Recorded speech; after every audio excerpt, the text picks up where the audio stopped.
नास्ता धर्मे न वसु निचये नैव कामोपभोगे। पढ़िए।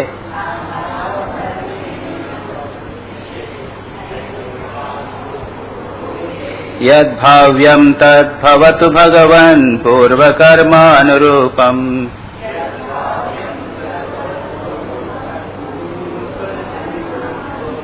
एतत् प्रार्थ्यं मम बहुमतं जन्म जन्मान्तरेऽपि।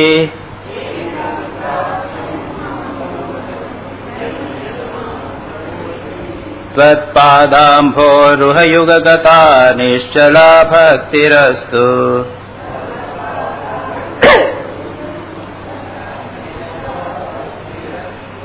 प्रह्लाद नारद पराशर पुंडरीक व्यास।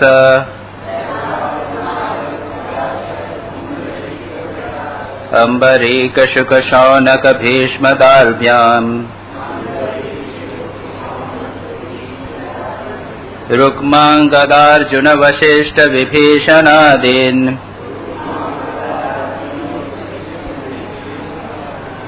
एतानहं परम भागवतान् नमामि।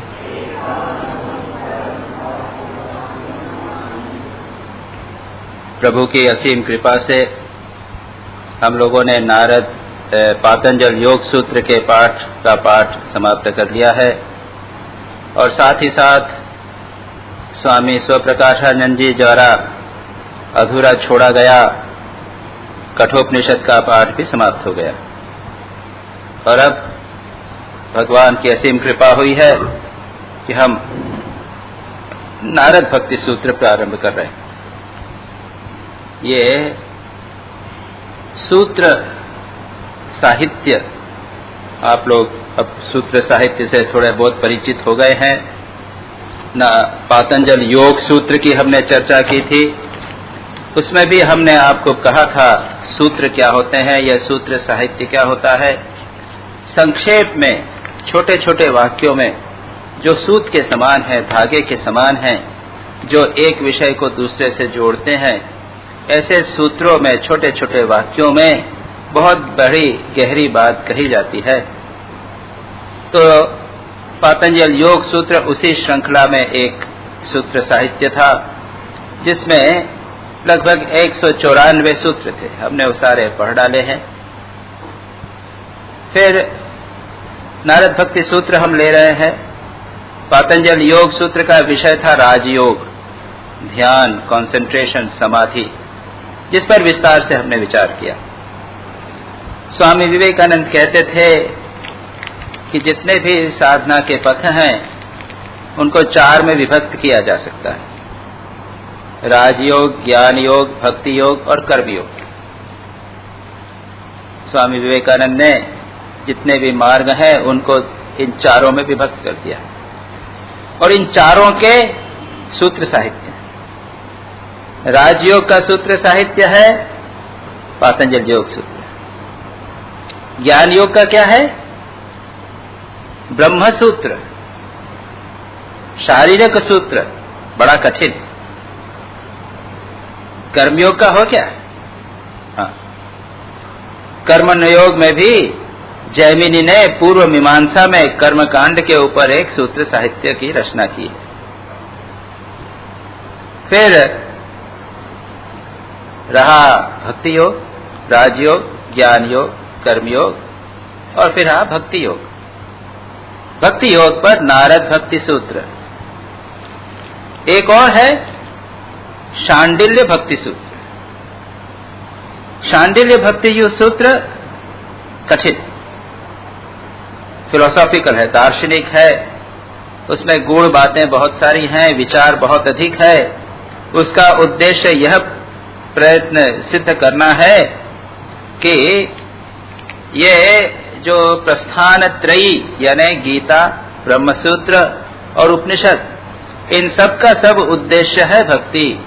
इसे दार्शनिक भाषा में सिद्ध करने का प्रयत्न है। वो बहुत कठिन है, उसकी हम पढ़ाई नहीं करेंगे। नारद भक्ति सूत्र ऑथेंटिक, जिसे कहते हैं कि सबसे महत्वपूर्ण, सभी मानते हैं इसे। कई लोगों ने इस पर व्याख्या की है, टीका की है और इसलिए हमने सोचा कि जब एक बार राजयोग का पाठ हो गया और ज्ञान योग यानी जब हम कठोपनिषद का पाठ कर रहे हैं, तब आत्मा और परमात्मा का स्वरूप, उनका एक दूसरे से संबंध क्या है, यही विषय तो है, वह ज्ञान योग का विषय हो गया। तो अब क्यों न भक्ति सूत्र लिए जाएं? और भक्ति ज्ञान योग से अच्छी है, सरल है, सरस है। देखिए, नारद भक्ति सूत्र के नाम से यहां पे अटेंडेंस डबल हो गई। तो सभी चाहते हैं भक्ति। श्री रामकृष्ण भी कहते थे, कलिकाल में नारदिया भक्ति, कलयुग में नारदिया भक्ति, ये नारद भक्ति सूत्र, जो भक्ति जिसका प्रचार और प्रसार नारद जी ने किया है, वही कलियुग में सबसे सुगम पाठ है। श्री रामकृष्ण यह भी कहते थे कि ज्ञान तो पुरुष है, तो ज्ञान शब्द भी जो है वो पुल्लिंग है, भक्ति जो है वो नपुंसक है, भक्ति फेमिनिन है। तो ज्ञान तो किसी भवन में, कोई घर में अगर आप जाएंगे तो आप पुरुष हैं तो आप सामने ही बैठेंगे, बैठक खाने में बैठेंगे। लेकिन कोई महिला होगी तो क्या करेगी? वो अंदर तक चली जाएगी, अंतःपुर तक चली जाएगी, लेडीज तक चली जाएगी, किचन तक चली जाएगी, पुरुष नहीं जा सकता। श्री रामकृष्ण कहते हैं भक्ति ऐसी है कि अंतःपुर तक चली जाती है, सबके पास पहुंच जाती है, सभी उसके अधिकारी हैं, उसके लिए कोई रुकावट नहीं है। इसलिए श्री रामकृष्ण कहते थे कलियुग में नारदिया भक्ति, यह सब सरल मार्ग है। ज्ञान मार्ग बड़ा कठिन है। कहना मैं शरीर नहीं हूं, मैं मन नहीं हूं, मैं बुद्धि नहीं हूं, मनोबुद्धि अहंकार चित्तानि नाहम, न च श्रोत्र जिह्वे न च घ्राण नेत्रे न च व्योम भूमि न तेजो न वायु, चिदानंद रूप शिवोहम शिवोहम, मैं शिव हूं, शिव हूं, शिव हूं, मैं सच्चिदानंद हूं, मैं ये प्राण नहीं हूं, मैं मन नहीं हूं, ये शरीर नहीं हूं, ये सब नहीं हूं। कहना बड़ा सरल, लेकिन जब कोई कांटा चुभ जाए तब पता चल जाता है, शरीर का भान हो जाता है। तो ज्ञान की बड़ी बड़ी बातें करना बहुत कठिन, आसान है, ज्ञान को जीवन में उतारना बहुत कठिन। राजयोग, श्री रामकृष्ण कहते थे राजयोग भी आसान नहीं है। आजकल के युग में अन्नगत प्राण है, यानी हम लोग अन्न के से जीवित रहते हैं। दिन में 3 या 4 बार खाना पड़ता है, उसमें से अगर एक बार भी खाना ड्रॉप हो जावे तो ध्यान नहीं लगेगा। एक बार उपवास कर लिया तो सारा दिन ध्यान नहीं लगेगा। शरीर जो है अन्नगत प्राण है। मैं कहता हूं नहीं, आज का युग तो औषधगत प्राण है। आप इनमें से कोई एक आदमी ऐसा हाथ उठाइए जो दवाई नहीं खाता हो। कुछ न कुछ दवाई हम सब लेते हैं, प्रतिदिन कुछ न कुछ दवाई लेनी पड़ती है। क्यों? ये जो हम वनस्पति खा रहे हैं ना, जो वेजिटेबल्स खाते हैं, उसके अंदर उसका एक नाम आयुर्वेद में है औषधि। वनस्पति औषधि, वनस्पतयः औषधयः वनस्पतयः, इस प्रकार से आता है। औषधि और वनस्पति साथ साथ जाती हैं। जितनी मेडिसिन्स हैं सब ये वनस्पति से डिराइव की गई।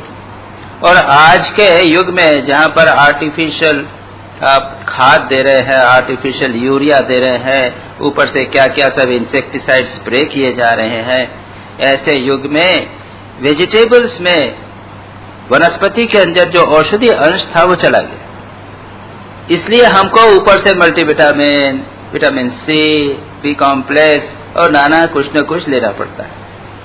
तात्पर्य यह है कि जब शरीर अन्न के ऊपर, औषधि के ऊपर, प्राण इतना अधिक निर्भर है, ऐसे में प्राणायाम करके ध्यान से मन को एकाग्र करना यह आज के लिए आसान है। अच्छा, आप लोगों में से कितने लोग तो आते हैं, बहुत सारे लोग आते हैं गाइडेड मेडिटेशन के लिए। कई लोग आप आए ना, कई लोगों ने अटेंड किया है। आपने कोशिश भी की होगी, कितनी देर ध्यान में बैठ सकते हैं आप? आधा घंटा, पौन घंटा, है कि नहीं? उससे ज्यादा नहीं।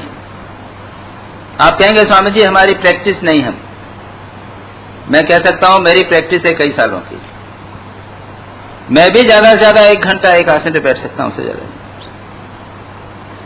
तात्पर्य यह है कि राजयोग भी कठिन है। हाँ, कर्मयोग ठीक है।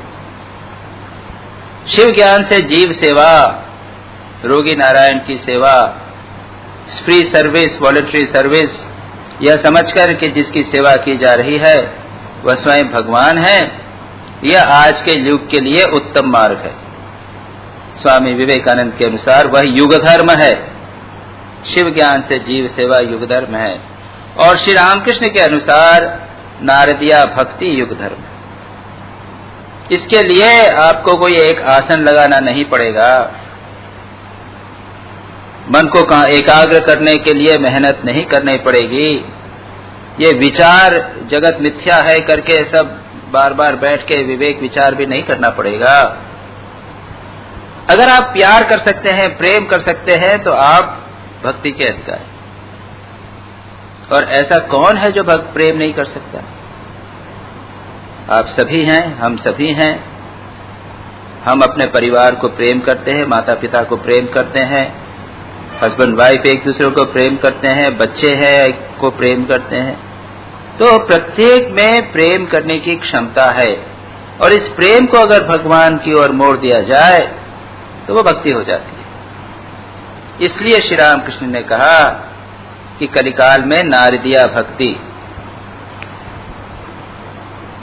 लेकिन क्या भक्ति इतनी आसान है? सबसे श्री रामकृष्ण ने कहा कि आसान है। फिर एक जगह श्री रामकृष्ण वचनामृत में कहीं वो कहते हैं कि नारदिया भक्ति ये सरल मार्ग है। फिर धीरे से कह देते हैं लेकिन इतना सरल भी नहीं है। इतना सरल भी नहीं है, ना आसान नहीं है। मैंने कहानी आप लोगों को सुनाई थी स्वामी प्रेमानंद जी की। कुछ लोगों ने नहीं सुनी होगी, फिर सुना देते हैं। और जिन लोगों ने पहले सुनी होगी वो भी उसका आनंद ले लेंगे। स्वामी प्रेमानंद जी श्री रामकृष्ण के शिष्य, और जैसा स्वरूप नाम उसका प्रेमानंद, भगवान के परम भक्त और ईश्वर कोटि। यानी श्री रामकृष्ण के शिष्यों में 5 शिष्य थे जो उनको वो ईश्वर कोटि कहते थे। विवेकानंद, ब्रह्मानंद, योगानंद, निरंजनानंद और प्रेमानंद। और छठे थे एक दूसरे थे, अपने का नाम अचानक याद नहीं आ रहा, वो गृहस्थ थे। तो ये 5 सन्यासी शिष्यों में प्रेमानंद ईश्वर कोटि थे। Means they are of high, very high calibre. यानी वो भगवान जब जन्म लेते हैं तो उनके साथ मानव आते हैं, जैसे भगवान राम के साथ में लक्ष्मण, भरत, शत्रुघ्न आए थे, इस प्रकार से। तो ऐसे हाई कैलिबर के ये संत थे। तो ये एक बार एक उत्सव में गए, श्री रामकृष्ण के नाम पर एक उत्सव, जैसे हमारे यहाँ एनुअल फंक्शन वगैरह होते हैं ना, उसमें बुलाया गया। पब्लिक मीटिंग थी, उनको प्रवचन देना था। तो वो कहने लगे कि शिव ज्ञान से जीव सेवा, जो मैंने अभी बात कहा, ये युग धर्म है। तो एक व्यक्ति जो स्टेज पर बैठे थे उन्होंने धीरे से कहा, या स्लिप भेजी होगी या कहा होगा पीछे से, कि स्वामी जी प्रेम पर थोड़ा सा बोलिए, क्योंकि प्रेम पर बोलने वाला उनसे अच्छा अधिकारी और कौन मिलेगा।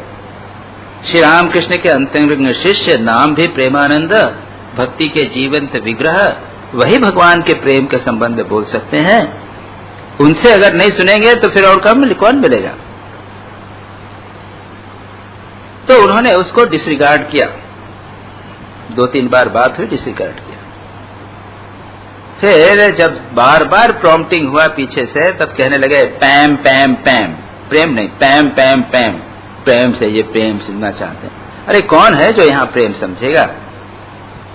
तो जो व्यक्ति था उसने कहा कि आप कैसे कह सकते हैं कि यहाँ पे कोई प्रेम नहीं समझेगा। क्या हम सब प्रेम नहीं समझते? हम सब समझते हैं प्रेम। तो कहते हैं नहीं, यहाँ कोई भी नहीं है, एक भी व्यक्ति नहीं जो प्रेम को समझ सकता है। तो उनका अच्छा, एक कहानी सुनो। एक व्यक्ति एक सड़क पर एक ठेले वाला जा रहा था, वेंडर। यहाँ पे भी जाते हैं ना ठेले वाला, आपके सेक्टर के अंदर घूमेंगे। तो सब्जी भाजी बेचते हैं, आम बेचते हैं, और वो बेच रहा था प्रेम। प्रेम लो प्रेम, प्रेम लो प्रेम। अरे सब लोगों ने कहा ये तो नई बात है, जाके देखा, क्या प्रेम? हाँ प्रेम बेच रहा हूं। तो कहते हो हम सब लेंगे। कौन नहीं चाहता प्रेम? सब चाहते हैं। उसने कहा कीमत बोलो। लोगों ने कहा कीमत बोलो। तो कह रहे कीमत क्या दे सकोगे? प्रेम की कीमत है टाट का सिर। मेरे बंगाली कहावत है, फ्रेशली कटा हुआ सिर। अपना सिर काट के दो, अपने हाथ से काट के दो, अपना सर्वस्व समर्पित करो, अपने अहंकार का नाश करो, पूर्ण स्वार्थ का पूरी तरह नाश करो। यह है प्रेम की कीमत। कितने लोग दे सकते? इसलिए भक्ति इतनी आसान नहीं। भक्ति के दो पक्ष हैं, एक है वैधि भक्ति और दूसरी है पराभक्ति। वैधि भक्ति है इतने जप करो, पूजा करो, सब ये जो रिचुअलिस्टिक वर्शिप है, पूजा करना, भक्ति करना, भगवान का नाम लेना, भजन करना, कुछ जाकर रोज चढ़ा देना, ये सब हुआ रिचुअलिस्टिक वर्शिप। ये वैधि भक्ति कहती है। वैधि यानी विधि, एक बता दिया इतना इतना करना, एक मेथड के अनुसार। दूसरी है पराभक्ति। ये पराभक्ति वास्तविक भक्ति है, जब भगवान से प्रेम होता है और व्यक्ति पागल हो जाता है। जब हम एक एक सूत्र लेंगे तो हम देखेंगे कि नारद परिभाषा करते हैं, अथातो भक्तिम व्याख्यास्यामः सात्वस्मिन् परम प्रेम रूपा अमृत स्वरूपा च यन लब्ध्वा स्तब्धो भवति मत्तो भवति तृप्तो भवति। जिसको प्राप्त कर स्तब्ध हो जाता है, मस्त हो जाता है, उन्मत्त हो जाता है, तृप्त हो जाता है। यम प्राप्य न किंचित वांछति किंचित कामति। जिसको प्राप्त करके और कुछ प्राप्ति की इच्छा नहीं करता, वो है परम भक्ति, पराभक्ति। जो हो हम उसको स्वरूप को देखने का प्रयत्न करेंगे, और इस दृष्टि से वह निश्चित रूप से सरल है कि उसके लिए कोई तैयारी की आवश्यकता नहीं। ऐसा नहीं कि बहुत बुद्धिमान होना चाहिए, विवेक वैराग्य शम दम इत्यादि होना चाहिए, ऐसी बात कुछ नहीं। हम जहां पर हैं वहां से हम भक्ति प्रारंभ कर सकते हैं। केवल दो बातें, एक तो थोड़ा भगवान को प्राप्त करने की व्याकुलता, थोड़ा जीवन से वैराग्य नहीं कहूंगा, लेकिन ऊब गए हैं, अच्छा नहीं लगता है कि जीवन में कुछ कमी है, उसको पूर्ण करना चाहिए, और इसलिए खोज रहे हैं। एक यर्निंग है, एक व्याकुलता जैसी है, एक ये होना चाहिए। इसका अर्थ यह नहीं कि हमने विषय भोगों को त्याग दिया। विषय भोगों की ओर मन जा रहा है, संसार में थोड़ी आसक्तियां हैं, कोई बात नहीं, लेकिन अच्छा नहीं लगता। संसार में अच्छा नहीं लग रहा है, कुछ अपूर्णता लग रही, और उसको प्राप्त करने के लिए मन छटपटा रहा है। इतनी यदि चीज होवे तो भी व्यक्ति भक्ति का अधिकारी बन सकता है। उसके लिए कोई बड़ा फिलोसोफर होने की आवश्यकता नहीं, उच्च कुल ब्राह्मण कुल या क्षत्रिय कुल की होने की आवश्यकता नहीं। शूद्र भी हो सकता है। शबरी तो शूद्रा थी। कितने दृष्टांत हैं शास्त्रों में जब अत्यंत नीच कुल के व्यक्ति महान भक्त हो गए। बड़े विद्वान होने की आवश्यकता नहीं, बड़ी तपस्या इत्यादि की हो, यह भी आवश्यकता नहीं है। केवल भगवान को चाहना और फिर छटपटाना कैसे भगवान मिले, इतनी आवश्यकता। इतना अगर होवे तो व्यक्ति भक्ति का अधिकारी हो सकता है। तो इस थोड़े से इंट्रोडक्शन के साथ अब देखने का प्रयत्न करें। ये नारद भक्ति सूत्र में 84 सूत्र हैं, 84। पतंजल योग सूत्र से आधे से कम। सरल है, और मुझे विश्वास है कि पतंजल योग सूत्र को समाप्त करने में हमको 2 वर्ष लगे। नारद भक्ति सूत्र 1 वर्ष में करीब हो जाएगा, बल्कि उससे कम में भी होने की संभावना है। वैसे भक्ति इतना विषय है, उसके साथ अगर भागवत को ले लिया जाए तो बहुत बड़ा विषय हो जाता है, लेकिन हम नारद भक्ति सूत्रों को स्टिक करेंगे, उसी को पकड़े रहेंगे और उसके संदर्भ में जितनी चीजें आएंगी उनको देखते जाएंगे। अब नारद जी कौन थे? तो नारद जी तो सब परिचित होंगे। हम लोगों ने नारद जी को सुना है, उनकी कहानियां सुनी है, उनका फोटो देखा है और टीवी और सिनेमा में उनकी लीलाएं देखी होंगी। जो गड़बड़ किया करते थे, इधर का उधर, उधर का इधर लगाना, वो किया करते थे। तो ये नारद परम भागवत। मैंने अभी जो ये मंत्र कहे, एक जो प्रणाम मंत्र या मंगलाचरण हमने कहा, उसमें जो दूसरा श्लोक है उसमें देखिए, प्रहलाद, नारद, पराशर, पुंडरीक, व्यास, अम्बरीश, शुक, शौनक, भीष्म, दाल्भ्या, रुक्मांगद, अर्जुन, वशिष्ठ, विभीषण, ये हैं परम भागवत। भागवत यानी जो भगवान को प्रेम करते हैं, भगवान के परम भक्त। इनमें नारद जी का भी नाम। नारद जी ने तो अपने जीवन का उद्देश्य बना रखा है कि सारे संसार में भ्रमण करना और भगवान की भक्ति का प्रचार प्रसार करना। इसलिए नारद जी भक्ति के परम आचार्य के रूप में स्वीकार किए गए हैं, उनको परम आचार्य माना जाता है। नारद जी के संबंध में एक वर्णन हमें प्राप्त होता है श्रीमद् भागवत में। श्रीमद् भागवत में कथा आती है कि व्यासदेव को डिप्रेशन हो गया। डिप्रेशन यानी थोड़ा विषाद हुआ, अच्छा नहीं लग रहा था।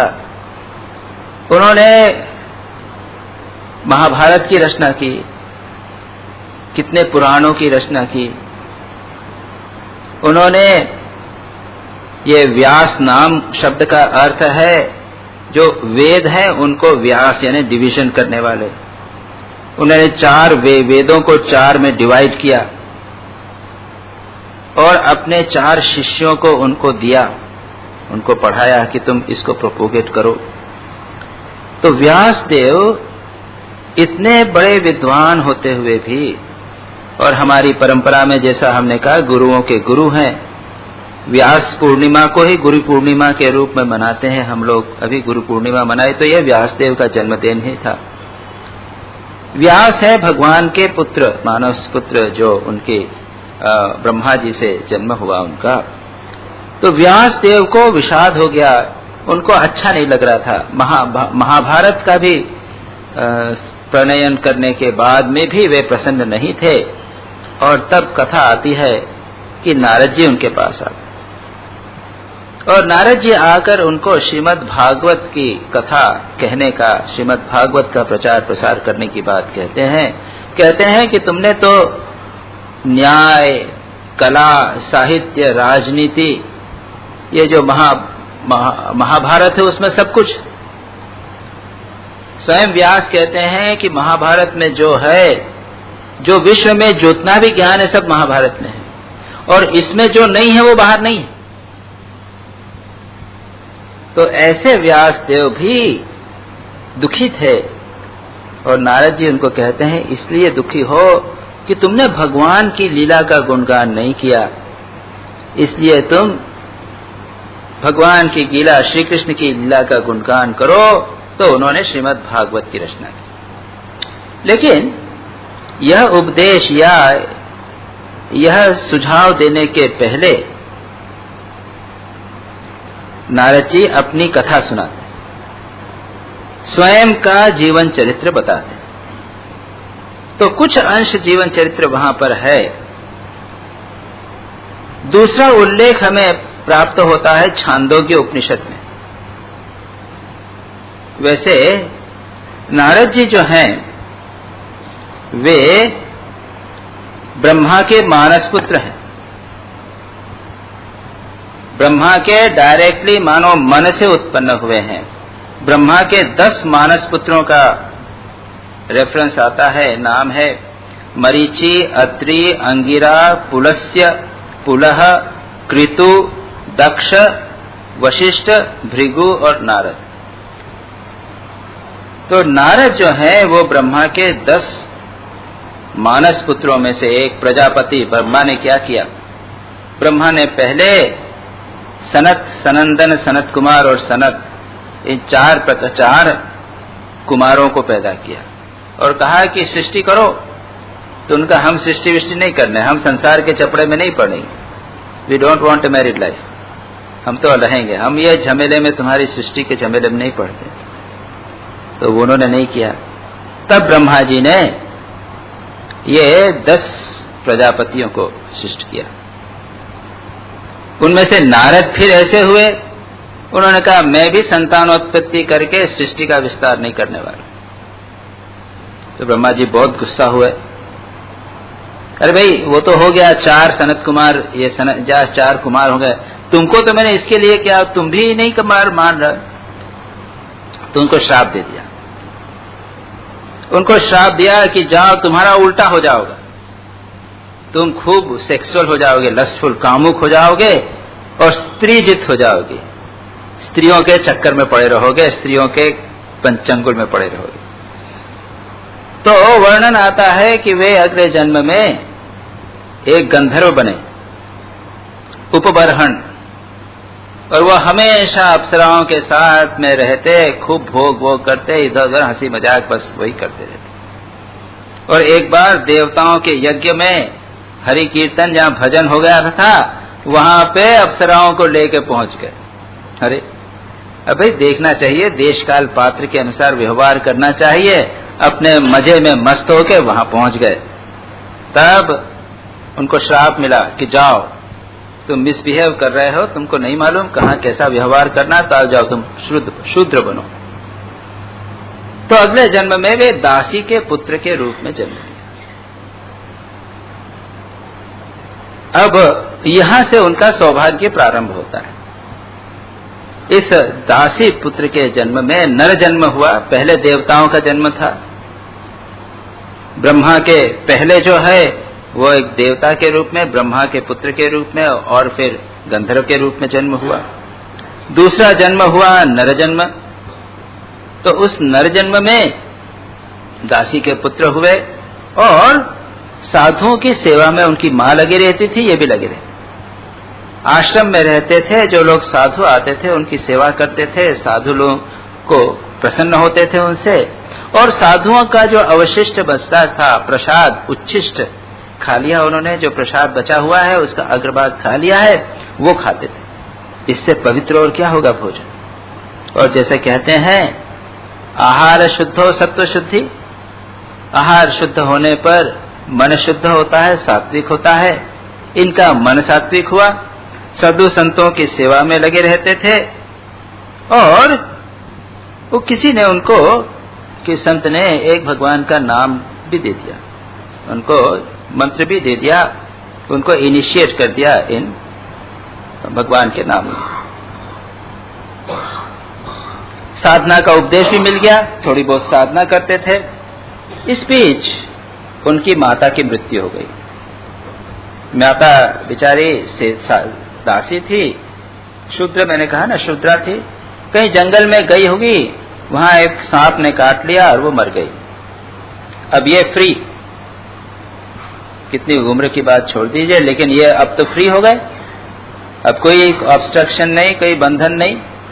ये जाके अपने खूब ध्यान जब उन्होंने तपस्या प्रारंभ की, खूब तपस्या ध्यान जब व्याकुलता से भगवान को पुकारने लगे, तब व्याकुलता की वृद्धि हुई और भगवान का दर्शन, एक दर्शन हुआ, एक झलक हुआ, और उसके बाद में वो झलक चली गई। देखिए यह और भी पीड़ादायक चीज। श्री रामकृष्ण को मां जगदम्बा का एक बार दर्शन हुआ, जब वो अपनी गर्दन काटने गए ना, तब दर्शन हुआ और वह आनंद के सागर में डूब गए। फिर जब कॉन्शियस हुए तब तो चला गया, फिर व्याकुलता होने लगी। एक बार अगर किसी को टेस्ट मिल जावे और वह ले लिया जाए तो कैसी व्याकुलता हो। फिर तपस्या करने लगे। श्री रामकृष्ण ने भी तपस्या करके बार बार उस दर्शन को प्राप्त किया था। इसीलिए श्री रामकृष्ण कहते थे, मैं भगवान को ऐसे देखता हूं जैसे तुम्हें। वो ऐसा नहीं कि मोमेंट्री होना, एक बार होता है चला जाता है ऐसा। लेकिन नारद के जीवन में क्या हुआ? जब उन्होंने बहुत तपस्या की तो उनको एक आवाज सुनाई दी, देववाणी हुई, और उसने कहा कि देखो, इस जन्म में इसके आगे तुमको और दर्शन नहीं। ये भी एक विडंबना कहिए या कर्म का एक स्वरूप या कर्म का एक रूप कहिए, कर्म का विधान, कि इसी जन्म में हम प्रत्येक व्यक्ति चाहे कितना भी संघर्ष करें लेकिन कुछ प्राप्त कर पाते हैं, उसके आगे नहीं कर पाते। भगवान में अगर आप सारे मन को लगावें तो अन्य और मन नहीं जाएगा। एक कामना, उसी में सारा मन लग गया और बाकी कामना उनके नष्ट हो गई। और तब जब देववाणी हुई तो देववाणी में कहा गया उन्हें कि इस जन्म में तुम्हें इतना ही होगा, अगले जन्म में तुम मेरे पार्षद होगे, तुम मेरे अंतरंग इनर सर्कल के एक व्यक्ति होगे। और उसके बाद में वे अंतरंग होकर अगला जन्म उनका हुआ। अब अगले जन्म में क्या हुआ हम तो ये कह नहीं सकते। कई घटनाएं हैं, कई इंटरेस्टिंग स्टोरीज हैं उनके संबंध में। छांदोग्य उपनिषद में आता है कि वे सनत कुमार के पास गए, और यह भी निश्चित है कि ब्राह्मण शरीर होगा उनका, कोई देवता नहीं होंगे, ब्राह्मण शरीर होगा, यानी सेकंड नरजन्म। इस सेकंड नरजन्म में वे ब्राह्मण होंगे, या और भी ऐसा है कि किंवदंतियां जुड़ जाती हैं, नाना कथाएं जुड़ जाती हैं उसके साथ में। लेकिन उपनिषद में है कि वे बड़े विद्वान ब्राह्मण थे।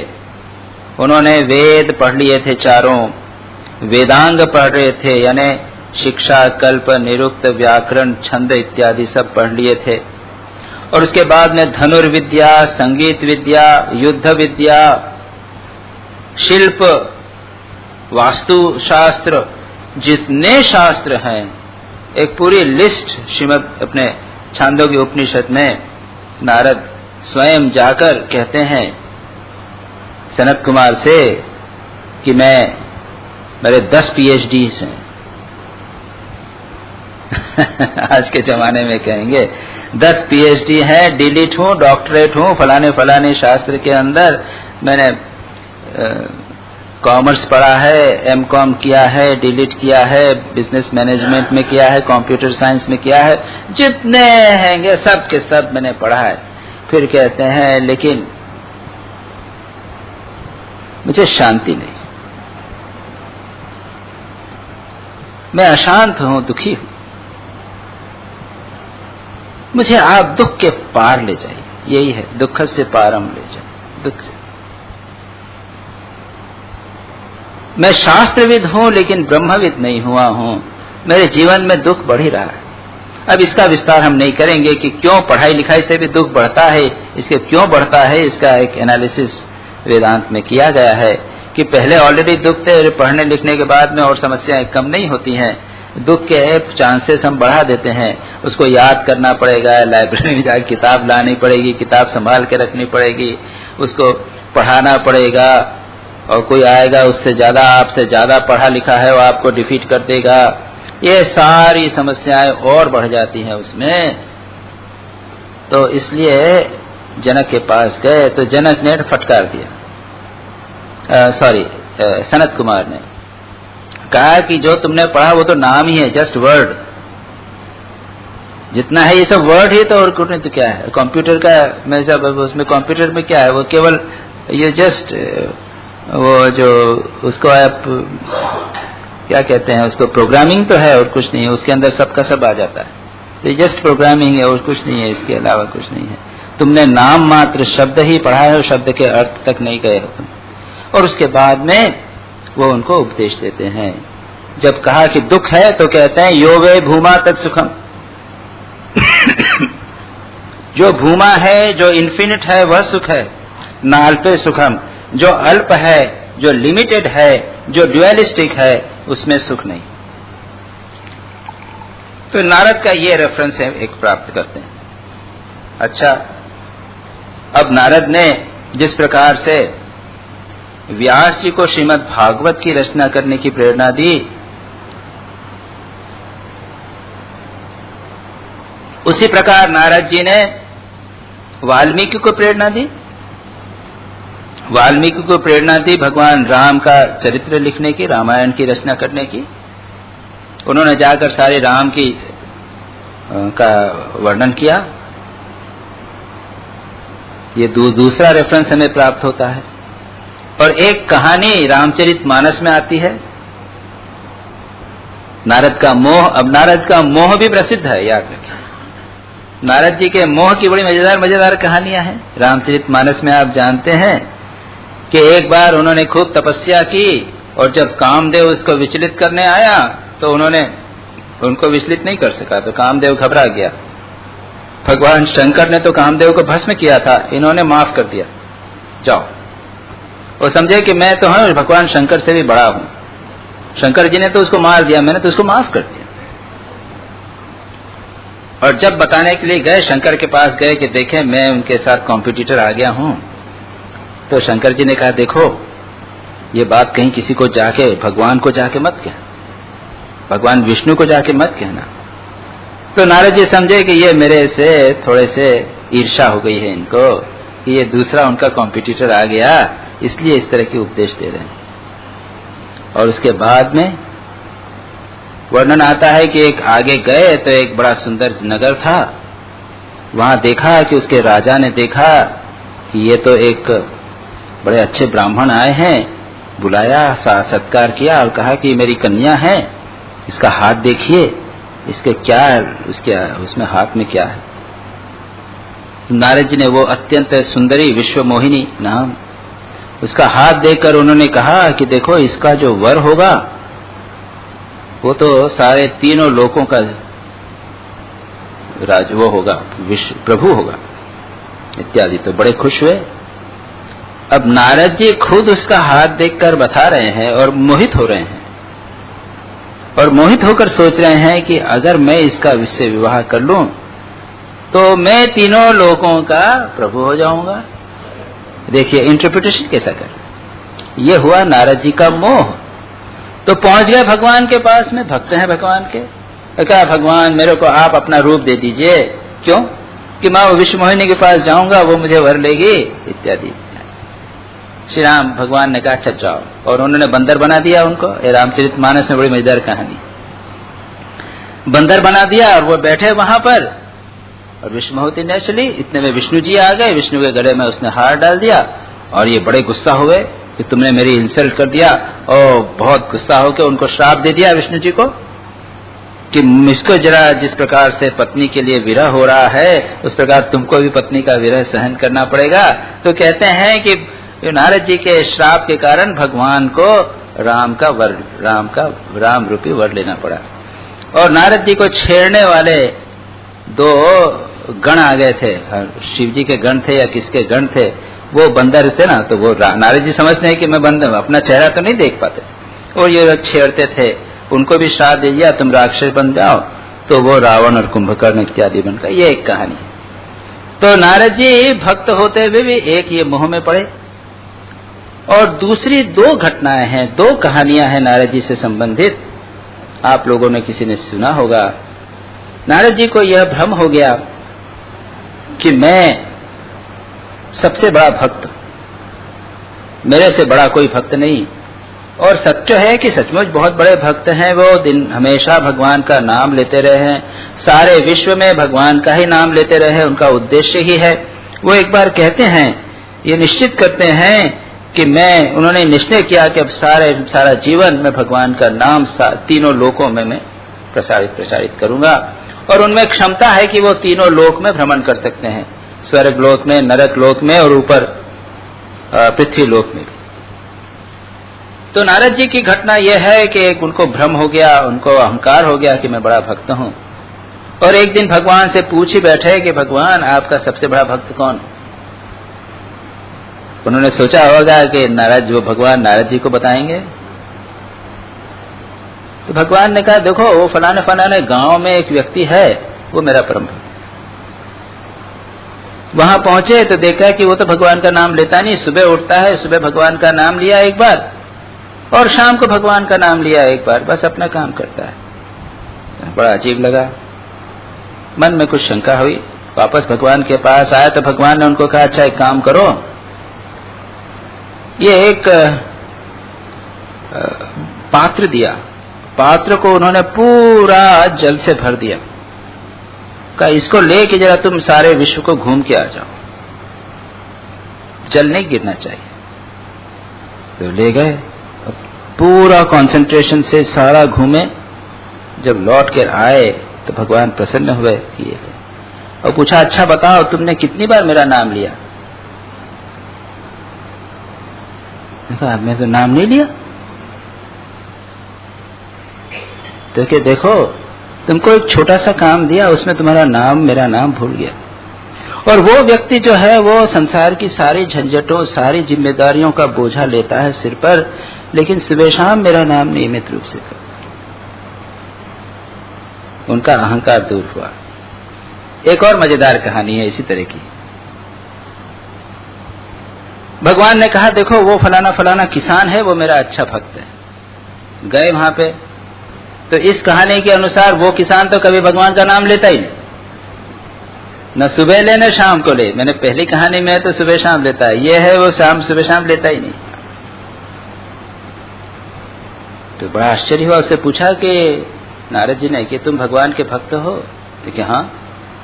तो भगवान का नाम नहीं लेते? कि नहीं। क्यों? अरे साहब भगवान का नाम लेने तो मुक्ति हो जाती है। याद रखिए एक कहानी आती है, एक राजा ने कोई गौ हत्या कर दी या ब्राह्मण हत्या कर दी और वो एक ऋषि के पास गए और ऋषि से कहा कि ऋषि के पास गए कि इसका मैंने जो ब्राह्मण हत्या कर दी है तो इसका प्रायश्चित क्या होगा। तो ऋषि उस समय आश्रम में नहीं थे, उनके पुत्र थे। उन्होंने कहा कुछ नहीं, 3 बार भगवान का नाम लो, उससे तुम्हारे पाप नष्ट हो जाएगा। ठीक है, देखिए कैसा विश्वास कि 3 बार भगवान का नाम लेने से ब्रह्म हत्या का पाप भी नष्ट हो जाए, इतना विश्वास। जब उसके पिता आए तो पिताजी से उसने कहा कि ऐसी ऐसी बात हो गई, राजा आए थे, मैंने कहा 3 बार नाम ले लो, उससे तुम्हारा पाप धुल जाएगा। तो पिताजी बड़े गुस्से हुए, अरे तुझमें इतना भी विश्वास नहीं?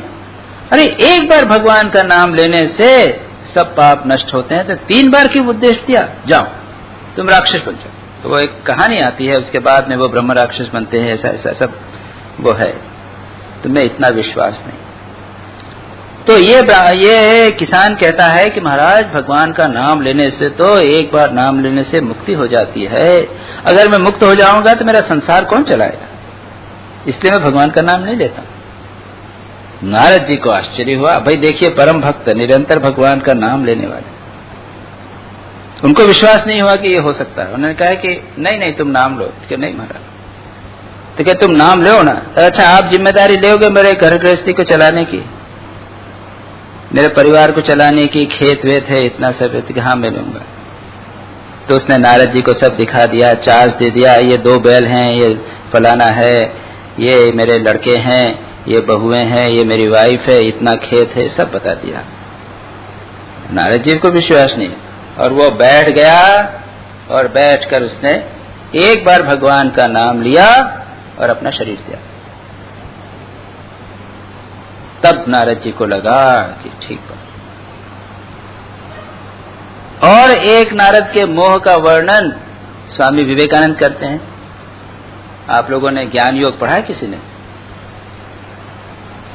ज्ञान योग में बड़ा अच्छा वर्णन। एक बार नारद जी ने भगवान से कहा कि प्रभु आपकी माया दिखाइए मुझे। तो भगवान मुस्कुरा दिया, अच्छा ठीक है किसी दिन दिखाएंगे तुमको माया। एक दिन नारद जी के साथ भगवान निकले घूमने के लिए, चले, रास्ते पे जा रहे हैं। उन्होंने कहा कि नारद बड़ी प्यास लगी है, जरा ले पानी ले आओ। ठीक है, इधर उधर कोई मकान नहीं, थोड़ा दूर गए, भगवान पेड़ के नीचे बैठ गए।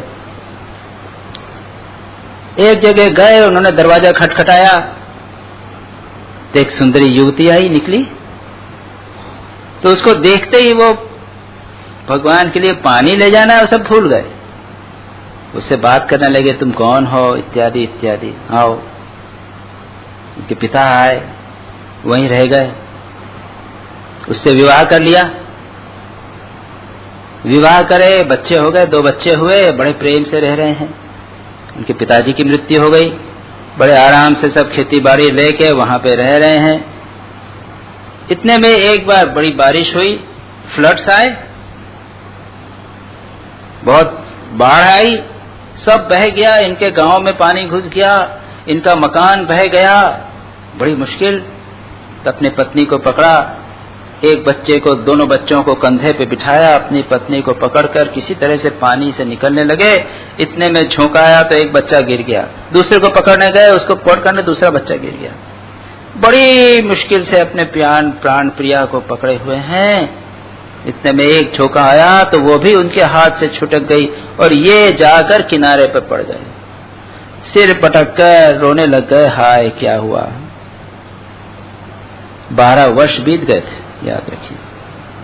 इतने में पीछे से भगवान उनको हाथ लगा के कहते हैं, नारद आधा घंटा हो गया, तुम तब तक पानी नहीं लाए, क्या बात है। तब उनको लगा, अरे ये भगवान की माया।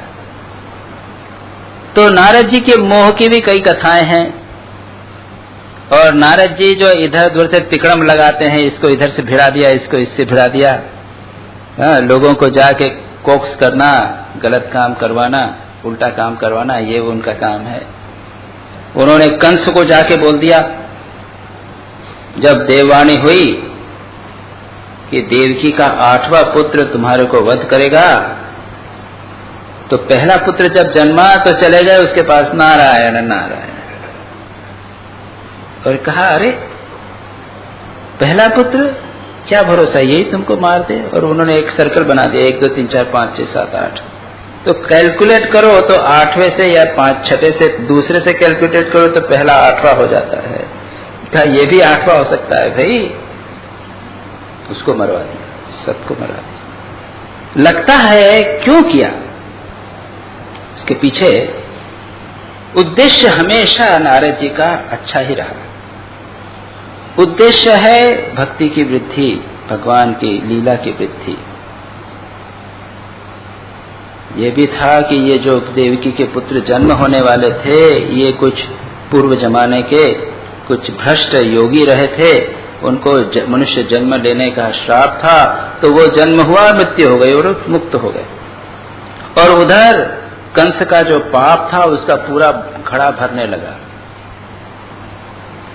जिससे पूरा जब घड़ा भर जाएगा तो उसका ध्वंस आसानी से हो जाएगा। उसके बाद में उसको भगवान को ध्वंस नहीं करना पड़ा, अपने पापों के कारण ही वो मर गया। इस प्रकार तो नारद जी ने ये किया। फिर और भी वर्णन आता है कि दक्ष के जो पुत्र थे, 1000 पुत्रों की कथा है, 10,000 ना, दक्ष के 10,000 पुत्रों की कथा है। उनको उन्होंने उपदेश दिया और संन्यास हो गया उनका। और फिर 10,000 शबलश्व, हर्यश्व और शबलश्व, ये 2 प्रकार के पुत्र थे दक्ष के। और दक्ष चाहते थे, भगवान ने तो उनको आदेश दिया है, ब्रह्मा ने कि पुत्रोत्पत्ति करो, संसार की वृद्धि करो। और नारद जी जाकर उनको उपदेश ऐसा देते थे कि उनको सन्यासी बना देते। तो दक्ष ने खूब गुस्सा होकर उनको श्राप दिया कि तुम कहीं नहीं रह सकोगे, तुम सारे संसार में भ्रमण करते रहोगे। तो उसी के कारण वे संसार में भ्रमण करते रहे। तो इस प्रकार से नारद जी का चरित्र एक काफी दंत कथाओं के द्वारा, पौराणिक कथाओं के में जुड़ा हुआ है और अत्यंत रोचक। यानी जहाँ कहीं भी कोई सिनेमा हो और नाटक हो तो उसमें नारद जी आएंगे, तब बिना नहीं हो तब तक मजा नहीं आता। उनका एक चोटी वाले और हाथ में एक वीणा और नारायण नारायण करते हुए इधर उधर हंसी मजाक जब तक नहीं करेंगे, लेकिन उनके पीछे का उद्देश्य है भगवान की भक्ति का विस्तार करना। अब नारद शब्द का अर्थ क्या, थोड़ा सा ये भी देख लें। आज नारद जी के ऊपर ही चर्चा हुई, एक इंट्रोडक्शन हुआ, उसके बाद में अगली बार से पहला सूत्र से लेकर हम बात करेंगे। नारम, नारम यानी परमात्मा विषयक ज्ञानम, परमात्मा से संबंधित ज्ञानम। नारम ददाति, जो देता है वह है नारद।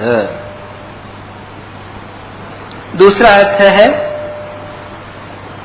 नारम नर संबंधी ज्ञानम, अज्ञानम द्यति, नष्ट कर। देखिए संस्कृत भाषा में विशेषता है कि एक ही शब्द के कई अर्थ हो सकते हैं और एक ही शब्द की व्युत्पत्ति किस प्रकार से बनी है, इटिमोलॉजिकल मीनिंग भी कई हो सकते हैं। तो जो नर संबंधी ज्ञान को नष्ट करता है, हम पुरुष हैं, हम नर हैं, हम स्त्री हैं, हम पुरुष हैं, I am such and such, उसको द्यति, नाश करता है, वह हुआ नारद।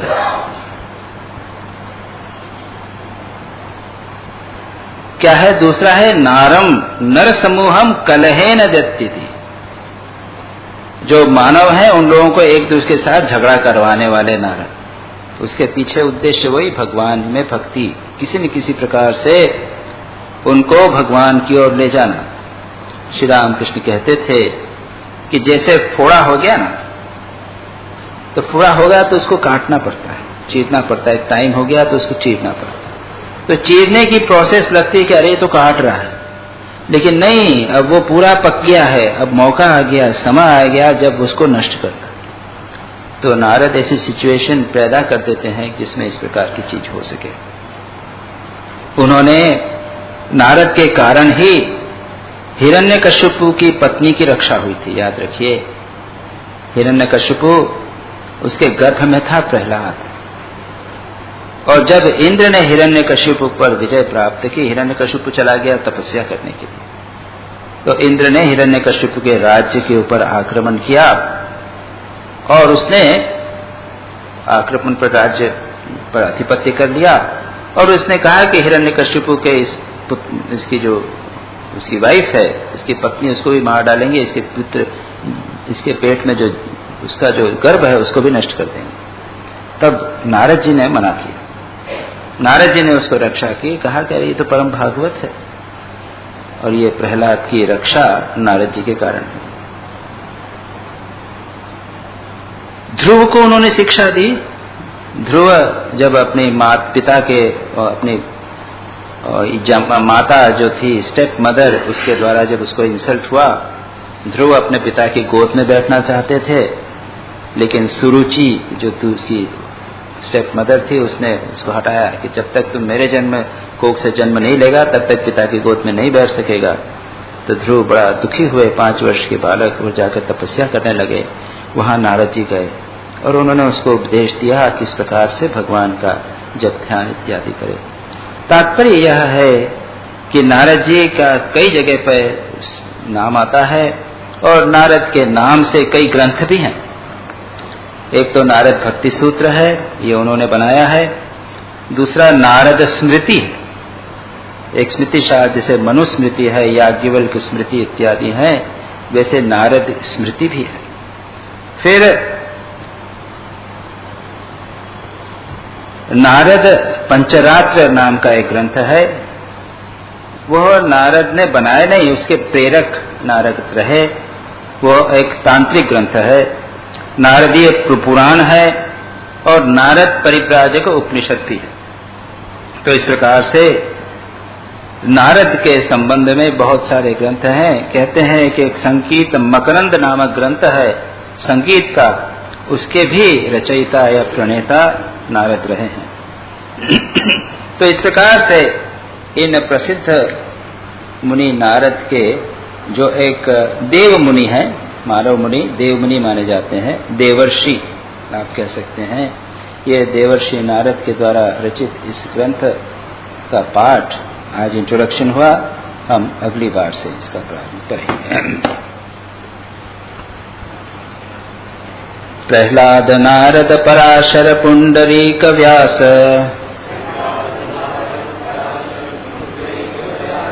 अम्बरीश शुक शौनक भीष्म दाल्भ्याम, रुक्मांगदार्जुन वशिष्ठ विभीषणादीन् एतानहं परम भागवतान् नमामि। यह जो श्लोक है इसका तो अर्थ सीधा है, इनमें सब नाम दिए गए हैं, उन परम भागवतों को मैं प्रणाम करता हूं। लेकिन जो दूसरा ऊपर वाला श्लोक है इसका अर्थ है, यह श्लोक है चैतन्य महाप्रभु का, और चैतन्य महाप्रभु एक परम भक्त थे। पराभक्ति जिसकी हम बात करेंगे उसमें पूर्ण रूप से प्रतिष्ठित थे। ऐसे चैतन्य महाप्रभु कहते हैं कि मेरी धर्म में आस्था नहीं है, यानी मैं आचरण नहीं करता। वस्तु निश्चय यानी धन कमाने में मेरी इच्छा नहीं है, उसमें भी मेरी आस्था नहीं है, और काम के उपभोग में भी आस्था नहीं है, यानी धर्म अर्थ और काम इनके प्रति मेरा मन नहीं जाता, मैं नहीं चाहता इनको। और वे कहते हैं अगले लाइन में कि हे भगवान, पूर्व कर्म के अनुसार जो कुछ होना हो होवे। पूर्व कर्म के अनुसार अगर मुझे जीवन में कष्ट पाना हो, नरक में जाना हो या निम्न योनि में जाना हो, वो होवे, लेकिन मेरा बहुमत एक ही है, मेरा बहुत प्रार्थनीय एक ही बहुमत है, यानी एक ही मेरी इच्छा है, बहुत बड़ी इच्छा है कि जन्म जन्मांतर में आपके चरणों में निश्चला भक्ति होवे, आपके तत्पादंभ रुह, आपके चरण कमल में युगगता निश्चला भक्ति, युगों युगों तक मेरी निश्चला भक्ति बनी रहे। इस भक्ति की परम जो उनकी इच्छा है, इसी को हमने इस इस ग्रंथ के मंगलाचरण के रूप में